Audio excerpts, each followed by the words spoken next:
తాగడమే కాదు, సరే తాగిండు, వాళ్ళ వైఫ్ కూడా పనిచేస్తుంది పాపం.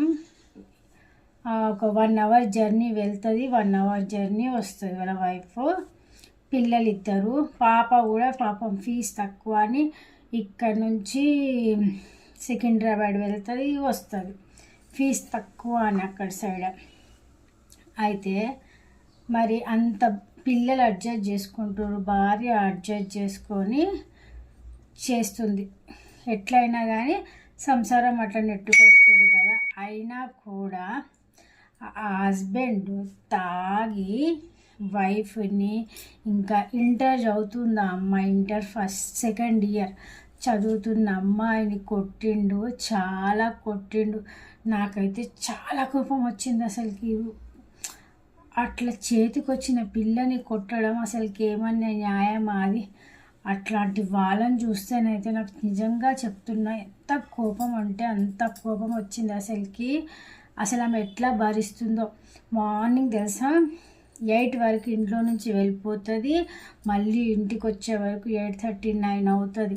మళ్ళీ పొద్దుగాల అంతా పని చేసుకొని వెళ్తుంది, వచ్చి మళ్ళీ ఇంట్లో పని అంతా చేసుకుంటుంది, బయట పని చేస్తుంది. మరి అసలు ఆమెని అసలు కొట్టే రైట్ ఏమైనా ఉందా?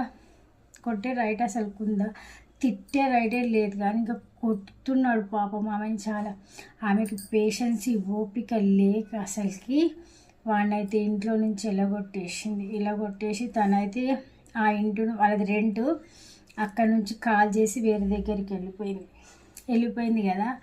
వాళ్ళ హస్బెండ్కి వాళ్ళకి సొంత ఇల్లు లేదు, వాళ్ళ చుట్టాలకు కూడా ఎవరికి చాలామందికి అసలు సొంత ఇల్లులే లేవు. ఈమె కష్టం చేస్తుంది కాబట్టి ఈడ కాకపోతే ఇంకో దగ్గర అన్ని రెంట్కి తీసుకొని హ్యాపీగా ఉంటుంది. మరి వీడి పరిస్థితి ఏంటి? కొట్టిండు వాళ్ళ మీద. మంచిగా నీకు కడుపు నిండా తిండి పెడుతుంది, నేను మంచిగా చూసుకుంటున్న దాన్ని కొట్టి, పిల్లని తల్లిని అందరినీ ఒక్క దగ్గర వేసి కొట్టి, ఇప్పుడు నీ పరిస్థితి ఏంటి అంటే రోడ్డు బతుకైంది. అంతే కదా. వాళ్ళ ఇంట్లో నుంచి ఎలగొట్టేసి